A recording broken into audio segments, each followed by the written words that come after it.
kayo, susuportahan ninyo. Peke, ang mga Afghanistan refugees, 50,000. This is completely insane. You're making refugees out of your own people because of your madness to implement a hocus-pocus warrant to a person who is not yet criminal and convicted. Tama ka, Frank. Good point. Imagine ka, Erica, this is unimaginable that how come, okay, let's go straight for this. Armed Forces of the Philippines ay bumabaha na po ng mensahe. Wala na pong ibang... The fact that Armed Forces of the Philippines is the backbone of this country. Yes. Kayo pong backbone. Wala na po kaming mapupuntahan pa. Hindi na nga po namin mapuntahan si ba't pa kami magsasalita kung bangag ang administrasyon? Kung bangag ang Pangulo, kung wala na po sa katinuan. Nakita na nga natin, di ba? Nakaraan nag-speech siya nung araw ng kagitingan. Na meron pang puti-puti sa kanyang nguso. Residue ng kukin sa nguso. What can we do if the president is not functioning mentally? Correct. So the only chance that we have for us to at least to save KOJC and the people is the backbone of this government of this country, which is the Armed Forces of the Philippines. Nothing more. And every Filipino people, for us to unite, this is the day for us to see, for us to show the real patriotism of every Filipino with the country. At mababa pang tawag namin ni Franco doon, ha? We are not demanding that you withdraw support. We are just telling you, sir, we are requesting, tell your commander-in-chief, sir, can we slow down and review? What is happening now in Davao is clearly inhuman and out of bounds, out of the rule of law na ito, sir. Na harap-harapan, nakakalat sa buong mundo, live stream, live fed, ay minamasaker na halos naton ng lahat ng mga pulis at sinasaktan ang taong bayan, subalit wala tayong statement.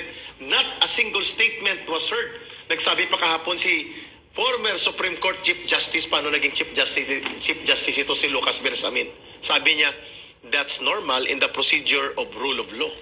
Normal na kayo'y magpalayas ng mga kabataan at kababaihan at matatanda na nakatira sa compound na pagmamayari nila, religious and faith sanctuary nila, at itapon sa kalsada. At ang mga tumututol sa ginagawa ninyong illegal at kriminal na gawain ng pulis at estado ay siyang nagiging kriminal ngayon. Normal yun. Executive Secretary Bersamin, oh, come on.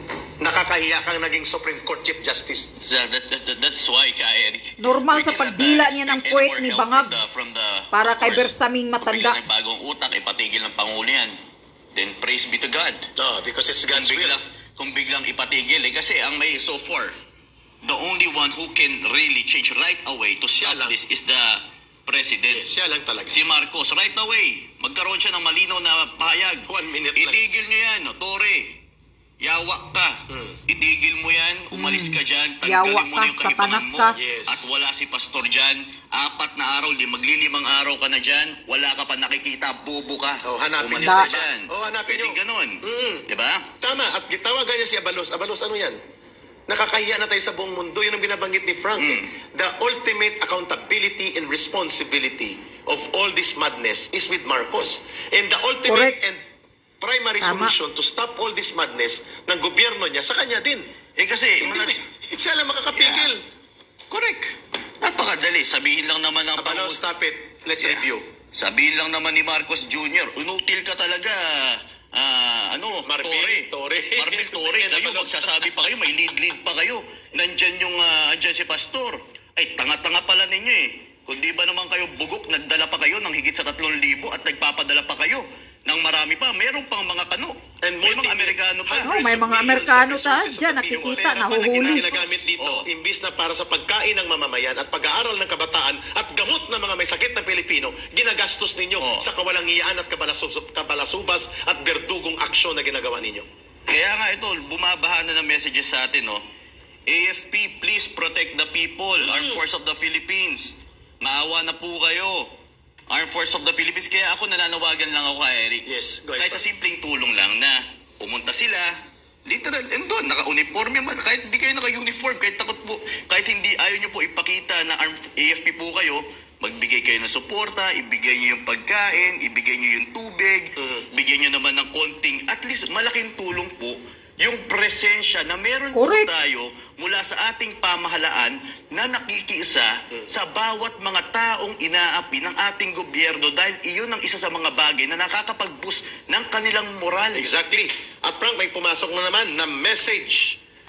Ka-Eric, ang commander ng Eastern Mindanao Command ay si Lieutenant General Bergante. Ipinapanawagan po ng mamamayang Pilipino kay Lieutenant General Bergante bilang Area Commander ng Armed Forces of the Philippines sa Mindanao, sa Eastern Mindanao covering Davao, to report to Bronner the situation right now. Kasi nakikita nila ito, Frank, direkta.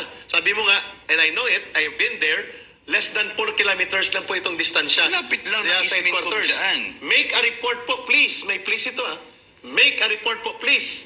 O kasalukuyang break mo na. Naglalaro ng chess at dama di noche. Mga pulis sa ilalim sa loob ng QGC, naglalaro ng cheese. May tong-its, may chess. Ang saya-saya.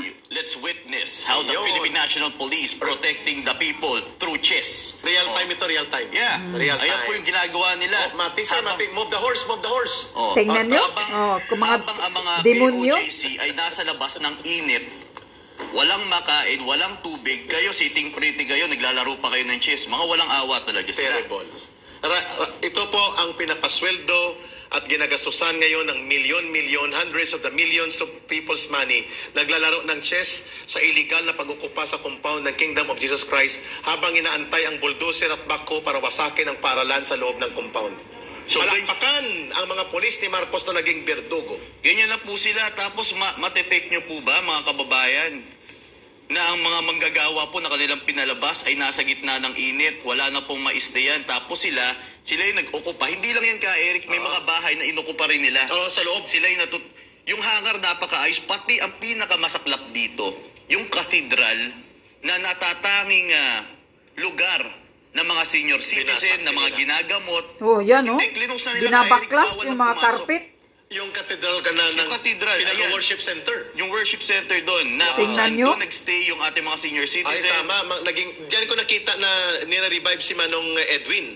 Yung ito ginawa nila.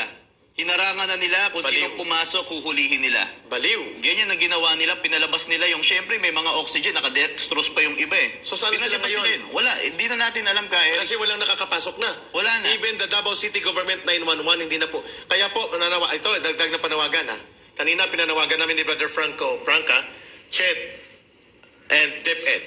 Secretaries and officers, go to Davao, please. Stop the madness to destroy and create damage sa school. And please, tell the police to leave immediately and make the classes resume. Protect the rights of children as guaranteed by the Universal Declaration of Human Rights sa United Nations Convention at iba pang mga karapatan sa United Nations. Number 2, na pinanawagan kanina, mga private school owners na magmanindigan na dito at makipag-solidarity. Number 3, na pinanawagan si Bronner, si Chodoro at mga general ng police at armed forces, tell the President, review, stop the madness, and do not make bloodshed. Define now the situation in Davao in so short a time.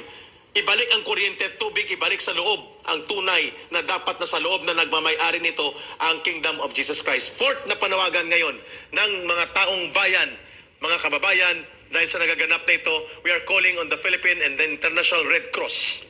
Hindi po nakakapasok ang medical team ng Kingdom of Jesus Christ and medical volunteers. Hindi po nakakapasok ang 911 rescue and support medical team ng Davao City Government.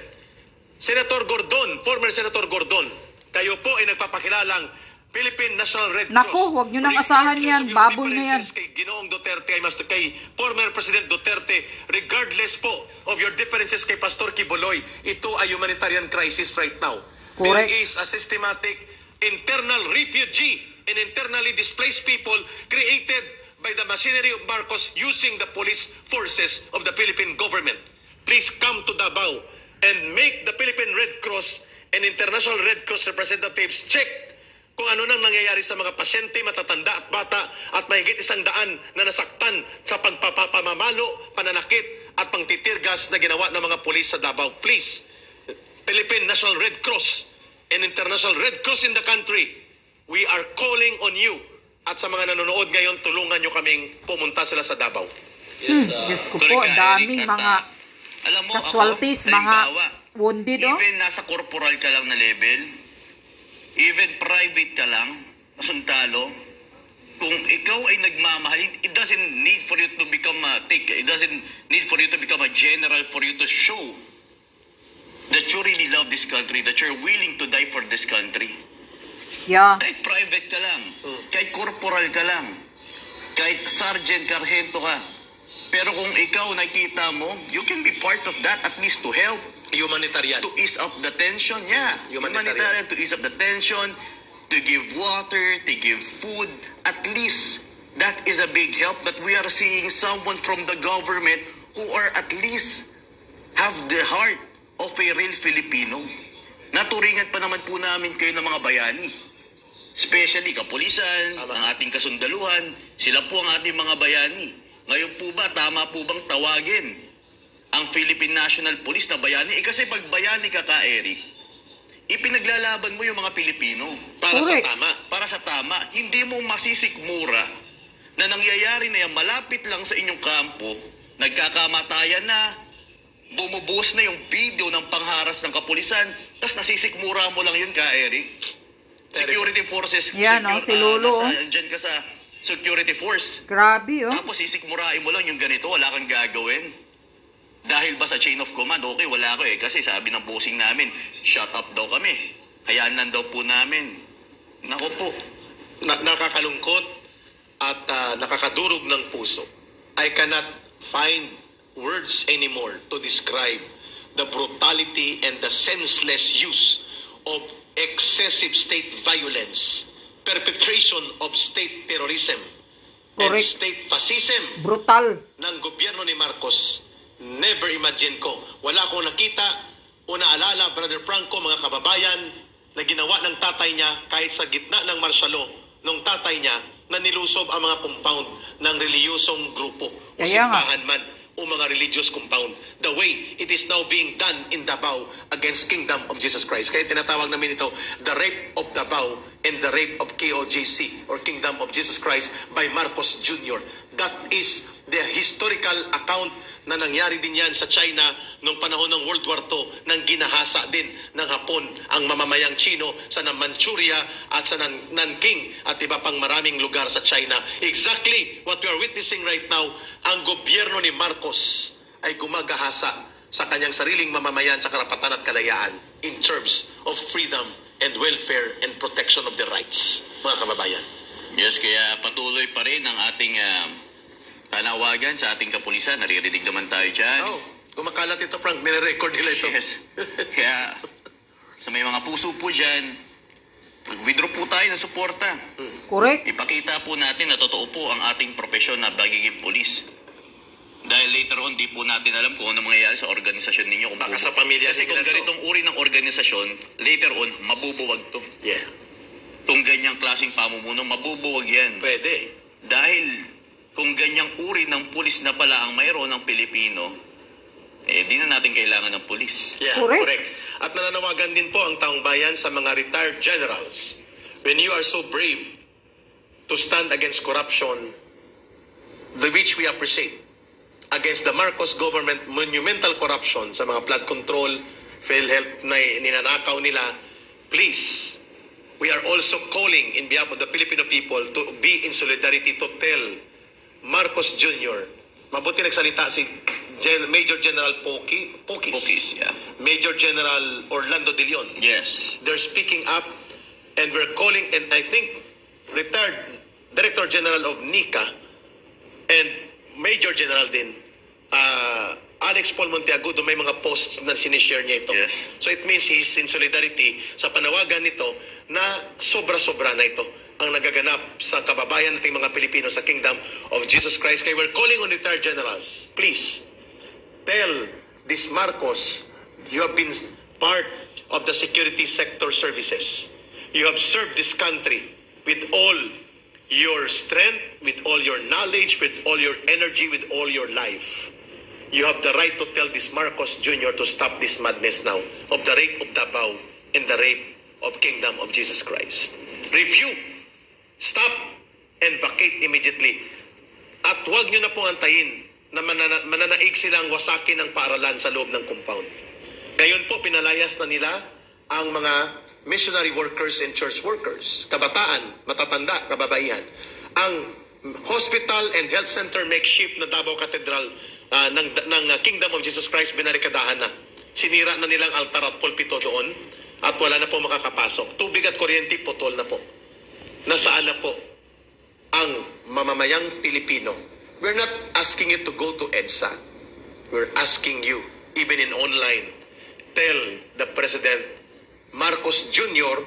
to stop the madness and tell him please to vacate Malacanang and leave the country dahil hindi po siya totoong Pilipino at hindi siya totoong Pangulo ng bansang ito sa nangyayaring ito ngayon sa Davao. Yes, at mag-update lang tayo dahil maraming nagtatanong sa... Yan o, yan lang. Tingnan nyo. So, nakikita nyo na ang brutal na pang-aabuso ng mga hudas na mga kapulisan sa loob ng KOGC. Napakadaming mga wounded pala, mga sugatan. Tapos binabarakadahan nila ang hospital nila doon, ang clinic nila doon sa loob. Tingnan nyo kung gaano ka-demonyo. May puso ba kayo mga kapulisan? Ikaw, Tory, may puso ka ba? Grabe, kaya pala talaga, sabi pa ni Maharlika, nagkikinang-kinang ang mata ni Lisa Marcos na talagang utos daw ni Lisa Marcos ito talaga na ganito gahasain kasi gustong angkinin ang mga properties ni ng KOGC. Dahil pala, kumplito pala talaga dito sa loob. Ngayon ko lang ito nakikita. May mga eskwelahan, may mga universidad, may hospital, may sarili silang doktor, may mga klinik, may katedral. Grabe, kumplito. Parang isang syudad na pala talaga dito sa loob ng KOGC. Kaya nga, nung pumasok ang mga NBI, hindi nila kayang ikutin dahil sa sobrang lawak sa loob ng KOGC. Tory, 3,000 ka mga hudas na mga pulis ang binitbit mo dyan. May nakita ka bang kaluluwa ni Pastor Kibuloy dyan? Nakakahiya ka. Hudas ka, Tory. Pati mga katedral nila, yung mga carpet, sinisira nyo na, tutuklap na ninyo dahil sa kapraningan ninyo. Praning ang mga utak ng mga kapulisang pumasok dyan. Na kahit refrigerator daw binubuksan, chinicheck. Mga praning na mga demonyo kayo. Tsaka yung mga yung hospital nila binabarakadahan na, nagharang na, hinaharangan na ng mga kapulisan dyan. Yung mga sugatan, yung mga nagkukulaps dahil sa tear gas at sa pepper spray ng mga kapulisan. Hindi na makapasok doon. Yung mayroon daw doon may mga sakit na mga matanda na nagdidextrose sa loob. Hindi na nila pinapapasok yung mga doktor dyan sa KOGC na sarili nilang doktor. Yung eskwelahan, yung university, sinesarado nila. Tingnan mo kung gaano nila talaga binababoy, binulabog, binabalahura ang KOGC. Kaya pala, ang gobyernong Marcos na gutom, buaya sa kapangyarihan, lalo na itong asawang Judas, sabi pa ni Maharlika, Satanas, na Lisa Satanas.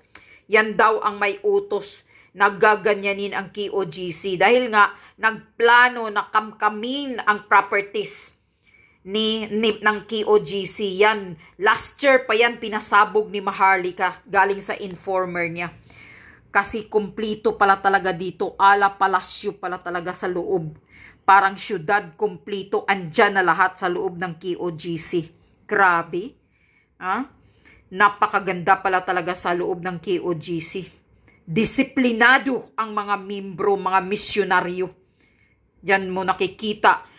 Si Pastor Kibuloy ay nag-iisa lang na pastor.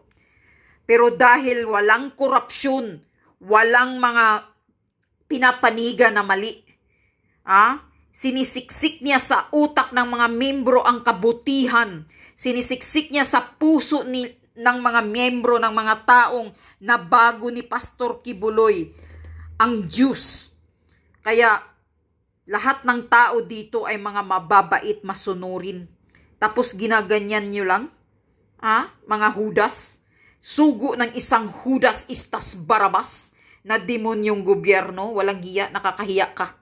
Wala kayong nakitang pastor. Si pastor nasa langit, buhay na binitbit ng Panginoon. At titingnan nyo, ibabalik si pastor dyan sa susunod na araw. Ha? Tori, demonyo, tandaan mo, ang mga patong-patong na kaso ninyong darating, kayo din mga demonyong pulis na walang mga prinsipyo at sunod-sunuran sa utos ng Judas ninyong amo. Yan ang nababagay sa inyo. Dapat sa inyo makulong at hanggang mawalan na kayo ng malamon sa buong pamilya ninyo. Yan ang nababagay sa inyo, mga abusadong kapulisan ng Pilipinas. Under sa Marcos bangag ng kukin administrasyon na to. Imbestigahan nyo si Cathy Binag sa pasabog niya na nagkukukin ka, Marcos Jr., hanggang dumudugo na yung ilong mo na hindi mo napapansin. Kasama mo mga classmate mo sa pagsusuyo, pagsisinghot ng kukin ang ka-live-in partner ni Cathy Binag na sino yan? Sinong pangalan? Basta marami sila doon. Si Lagdamio andyan daw. Pamangkin ng boyfriend ni Cathy Binag. Sino yung pangalan? Nakalimutan ko na yung demonyo na rin yun. Si Anton Lagdamio ata yun. O sino ba yun? Basta yun sila, ang mga classmate. Tapos yung iba, ina-assign ni Marcos Jr., ang classmate niya sa pagsisinghot. Ina-assign niya dyan, nandyan sa Malacanang ngayon. Yan ba ang gobyerno ng Pilipinas na ang nasa loob ng gobyerno ay mga bangag? Nasa loob ng Malacanang, mga nagsumisinghot, mga pulboronik. Kaya ganito ang nangyayari sa Pilipinas. Nakakalungkot. Yan ang mga pasabog ni Cathy Binag ag ni Maharlika. Naging totoo. Nasabi ni Maharlika na gusto angkinin ng gobyerno daw ito ang properties ng QOGC dahil yan daw ang utos ni Lisa Marcos. See? Matagal na yung pasabog ni Maharlika. So, tingnan nyo anong ginagawa nila. Kinubkub. Ini-invade nila ng 4 na araw na ngayon ang mga walang hiyang Judas. Sana kakarmahin kayo. Sagip. Aabutin niyo ang hagupit na mangyayari sa mga pamilya ninyo, ang karma.